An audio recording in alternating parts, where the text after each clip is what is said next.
Well, I can tell a joke. Go for it. Yeah, This please is do, what we're looking please. for. Yeah. There was a little boy in school named Dirty Johnny. Now, he's not dirty in this joke, but he'd always be a hellion in class, and the teacher didn't think much of him. So the teacher has a project, or not a project, but an in-class thing. How'd that go again?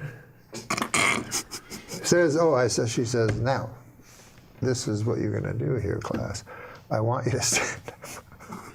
I want you to stand up and tell the class what a story from your life.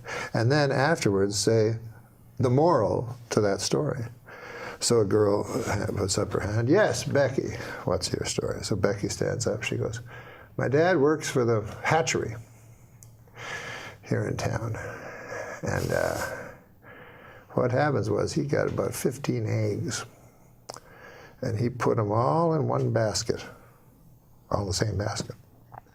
So he put all his eggs in one basket. And he put it on the horse and buggy and drove back home. And by God, Becky says, the bouncing and all the eggs broke. Well, that's a good story, the teacher says, but what would the moral be to that? Becky says, well, the moral is, don't put all your eggs into one basket. But goddamn, says the teacher, that's a good one. Anybody else? Marjorie puts up her hand. Marjorie, what's your story? She says, well, my dad works for the hatchery, as all of us. Thank God for the hatchery. She says, or we'd all be lost. But anyways, my dad knows that eggs become chickens. And so he was counting his chickens, and he added in the eggs, you see. And then he put them on a horse and buggy to go to town, and they all broke. Well, what's the lesson to that? The teacher says. She can't understand. And she says, well, don't count your chickens before they hatch out of an egg. Mm. So the teacher says, that's a great one, too. Anybody else?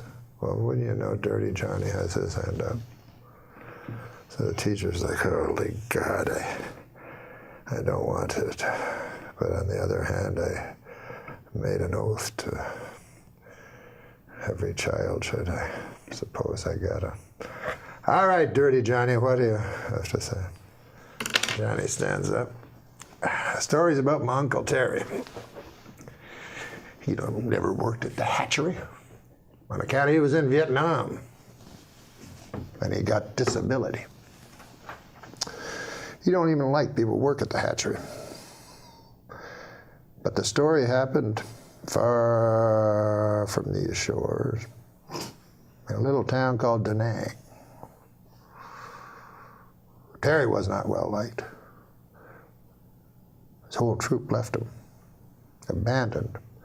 And he woke up in the weeds, and all they left him with was 3 bottles of Jack Daniels, some weapons.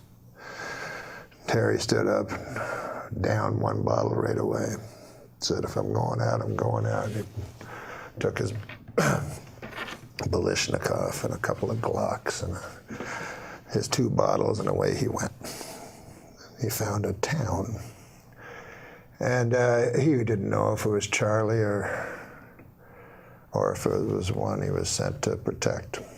But all he knew was he had hate in his gut. So he started firing.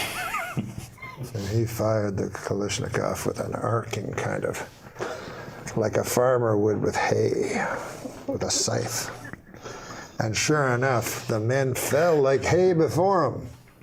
And then the women, and by God, I'm ashamed to say it, but then the children. And finally, all was left was Uncle Terry standing in the mud and the blood and the glory. And he touched his pants, and it was wet, and he said he was ashamed. He felt shame, Uncle Terry, for he'd pissed himself. Well, he touched it again. It was not urine at all, but ejaculate. And Uncle Terry felt pride where shame once was. And the teacher's like, good Christ, what kind of a story is that? What the hell is the moral to that? Oh, well, he says, when Uncle Terry's been drinking, you don't fuck with him.